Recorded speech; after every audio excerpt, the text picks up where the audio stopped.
Tom Swift and His Airship by Victor Appleton. Chapter 10. A Bag of Tools. Wakefield Damon glanced at Mr. Swift. The inventor was oblivious to his surroundings and was busy figuring away on some paper. He seems even to have forgotten the presence of the eccentric autoist. "I don't want Father to hear about the men," went on Tom in a low tone. "If he hears that Happy Harry and his confederates are in this vicinity, he'll worry, and that doesn't agree with him. But are you sure the men you saw are the same ones who stole the turbine model?" "Very certain," replied Mr. Damon. "I had a good view of them as I came from the bank, and I was surprised to see them until I remembered that they were out of jail." "But why do you think they pursued you?" "Bless my eyes, I can't say. Perhaps they weren't after me at all. I may have imagined it, but they certainly hurried off in their auto as soon as I left the bank, after leaving my money there. I'm glad I deposited it before I saw them. I was so nervous, as it was, that I couldn't steer straight. It's too bad the way I've damaged your house." "That doesn't matter. But how about the trip in the airship? I hope you meant it when you said you would go." "Of course I did. I've never traveled in the air, but it can't be much worse than my experience with my motorcycle and the auto. At least I can't run up any stoop, can I?" And Mr. Damon looked at Mr. Sharp. "No," replied the aeronaut, as he scratched his head. "I guess you'll be safe on that score, but I hope you won't get nervous when we reach a great height." "Oh, no, I'll just calm myself with the reflection that I can't die but once." And with his philosophical reflection, Mr. Damon went back to look at the auto, which certainly looked odd, stuck up on the veranda. "Well, you'd better make arrangements to go with us, then," went on Tom. "Meanwhile, I'll see to getting your car down. You'll want to send it home, I suppose?" "No, not if you'll keep it for me. The fact is that all my folks are away, and will be for some time. I don't have to go home to notify them, and it's a good thing. My wife is very nervous and might object if she heard about the airship. I'll just stay here, if you've no objection, until the Red Cloud sails, if sails is the proper term." "Sails will do very well," answered Mr. Sharp. "But, Tom, let's see if you and I can't get that car down. Perhaps Mr. Damon would like to go in the house and talk to your father," for Mr. Swift had left the piazza. The eccentric individual was glad enough not to be on hand when his car was eased down from the veranda and disappeared into the house. Tom and Mr. Sharp, with the aid of Garrett Jackson, then released the auto from its position. They had to take down the rest of the broken railing, and their task was easy enough.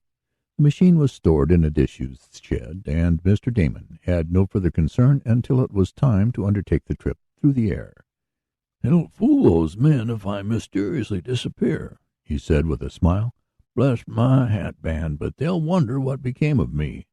I'll just slip off in the Red Cloud, and they'll never be the wiser." "I don't know about that," commented Tom. "I fancy they are keeping pretty close watch in this vicinity, and I don't like it. I'm afraid they are up to some mischief. I should think the bank authorities would have them locked up upon suspicion. I think I'll telephone Ned about it." He did so, and his chum in turn notified the bank watchman. But the next day it was reported that no sign of the men had been seen, and later it was learned that an auto, answering the description of the one they were in, had been seen going south many miles from Shopton.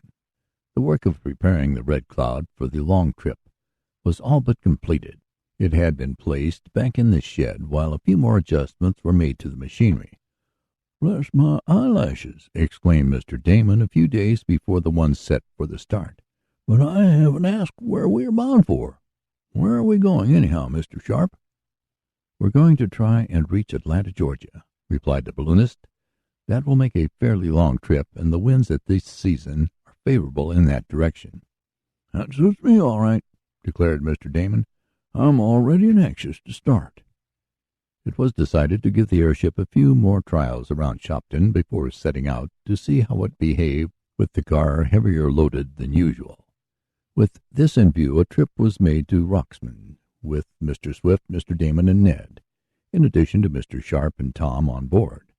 Then, at Tom's somewhat blushing request, a stop was made near the seminary, And when the pupils came trooping out, the young inventor asked Miss Nestor if she didn't want to take a little flight. She consented, and with two pretty companions climbed rather hesitantly into the car. No great height was attained, but the girls were fully satisfied, and, after their first alarm, really enjoyed the spin in the air, with Tom proudly presiding at the steering wheel, which Mr. Sharp relinquished to the lad, for he understood Tom's feelings. 3 days later all was in readiness for the trip to Atlanta. Mr. Swift was earnestly invited to undertake it, both Tom and Mr. Sharp urging him, but the veteran inventor said he must stay at home and work on his submarine plans. The evening before the start, when the aeronaut and Tom were giving a final inspection to the craft in the big shed, Mr. Sharp exclaimed, "I declare, Tom, I believe you'll have to take a run into town." "What for?"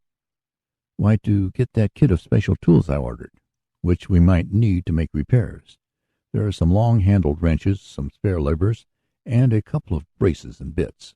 Harrison, the hardware dealer, ordered them for me from New York, and they were to be ready this afternoon, but I forgot them. Take an empty valise with you, and you can carry them on your motorcycle. I'm sorry to have forgotten it, but—" "That's all right, Mr. Sharp. I'd just as soon go as not. It will make the time pass more quickly. I'll start right off." An hour later, having received the tools, which made quite a bundle, the lad put them in the valise and started back toward home. As he swung around the corner on which the bank was located, the same bank in which Ned Newton worked, one of the valves on the motorcycle began to leak. Tom dismounted to adjust it, and had completed the work, being about to ride on, when down the street came Andy Foger and Sam Snedeker. They started at the sight of our hero. "There he is now!" exclaimed Sam, as if he and the red-haired bully had been speaking of the young inventor. "Let's lick him," proposed Andy. "Now's our chance to get even for throwing that paint and soot on us." Tom heard their words. He was not afraid of both the lads, for, though each one matched him in size and strength, Tom knew they were cowards. "If you're looking for anything, I guess I can accommodate you," he said coolly. "Come on, Andy," urged Sam, but somehow Andy hung back. Perhaps he didn't like the way Tom squared off. The young inventor had let down the rear brace of his motorcycle and was not obliged to hold it, so he had both hands free. "We ought to lick him good and proper," growled the squint-eyed lad. "Well, why don't you do it?" invited Tom. He moved to one side so as not to be hampered by his wheel.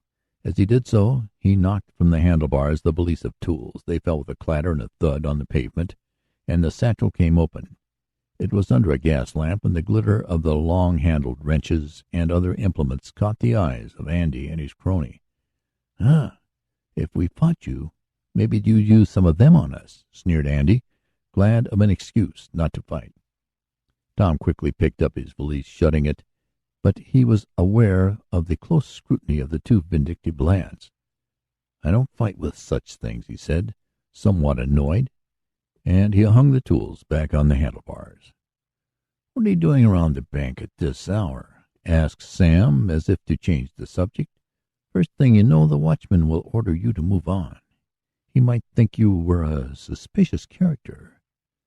"Same to you," retorted Tom. "But I'm going to ride on now, unless you want to have a further argument with me." "You'd better be careful how you hang around a bank," added Andy. "The police are on the lookout here. There's been some mysterious men seen about." Tom did not care to go into that, and, seeing that the two bullies had lost all desire to attack him, he put up the brace and mounted his wheel. "Goodbye," he called to Andy and Sam as he rode off, the tools rattling and jingling in the valise.